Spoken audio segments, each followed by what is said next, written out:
세계 뉴스, 국방 소식을 소개하는 위클리 뷰글입니다. 여러분의 구독과 좋아요는 컨텐츠 제작에 큰 힘이 됩니다. 오늘 준비한 소식은 인도의 차기 잠수함 사업인 P-75I에 뛰어든 한국의 장보고 3급 잠수함입니다. 인도는 차기 잠수함 사업인 P-75I 사업을 추진하고 있습니다. 그 추진 배경에는 중국이 있는데요. 현재 인도는 인도양의 패권을 놓고 중국과 신경전을 벌이고 있습니다. 중국은 미국을 제치고 세계 제1의 국가가 되려는 중국몽을 천명하고 그의 일환으로 2035년까지 인민해방군을 현대화된 군대로 2050년까지 세계 인류의 군대로 만들겠다는 계획을 발표했습니다. 그리고 중국 해군은 중동에서 원유를 싣고 돌아오는 유조선 등을 보호한다는 명목으로 전투함정을 수시로 인도양에 보내며 인도와 마찰을 일으키고 있습니다. 하지만 인도의 잠수함들은 대부분 건조된 지 25년이 넘은 노후된 잠수함이라 중국 해군을 상대하기에 한계점을 느꼈고, 이에 인도는 중국 해군에 대항하기 위해 잠수함 전력을 강화하는 사업을 추진하는 것입니다. 인도는 작년 1월 21일 3,000톤급 재래식 잠수함 6척을 건조하는 P-75I 사업에 러시아의 루빈 설계국, 프랑스 나발그룹, 스페인 나반티아, 독일의 TKMS, 그리고 한국의 대우조선해양 총 5곳의 사업 참여 업체를 발표하였습니다.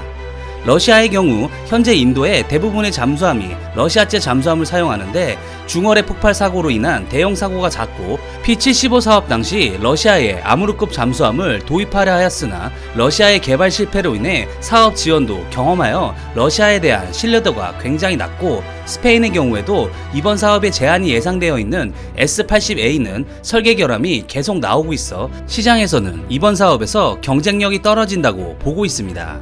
이에 사실상 프랑스의 XMX 3.0과 독일 그리고 한국의 장보고 3급의 3파전이 될 것으로 예상이 되는데요.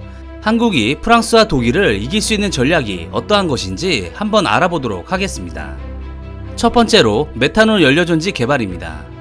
국방과학연구소는 2018년 11월부터 2021년 8월까지 약 67억 원을 투입해 잠수함 연료전지용 메탈 수증기 개제 플랜트를 개발하는 사업을 시작하였습니다.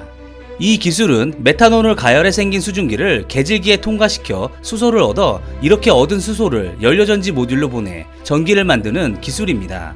비록 복잡한 과정이 필요하고 수소 저장 합금 연료전지보다 10%가량 효율이 떨어지는 단점이 있지만 무거운 수소 저장 합금을 사용할 필요가 없어 잠수함의 체적 및 중량 감소의 효과를 가지게 됩니다.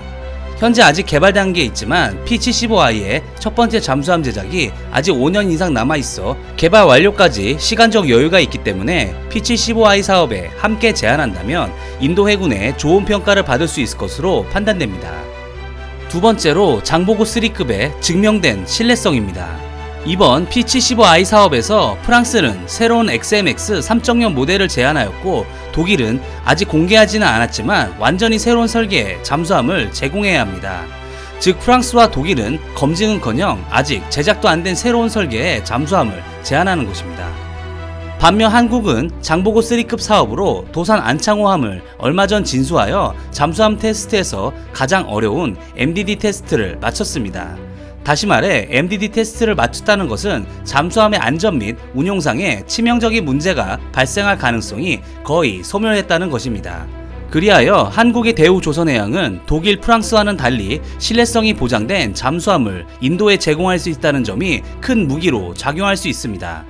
앞서 설명하였듯 인도는 러시아 잠수함 도입 사업 등에서 신뢰성 문제 등에 많은 고생을 하였기 때문에 인도 해군은 평가 항목 중 신뢰성을 굉장히 중요한 평가 항목으로 적용할 가능성이 예상되는 만큼 이번 사업에서 가장 큰 변수로 작용할 수도 있습니다. 세 번째로 음향 흡수 타일입니다.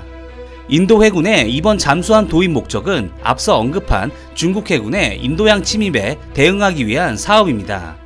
즉 중국 해군의 함정과 잠수함을 은밀하게 계속 추적해야 하는 성격의 임무를 수행해줄 잠수함이 필요한 것입니다.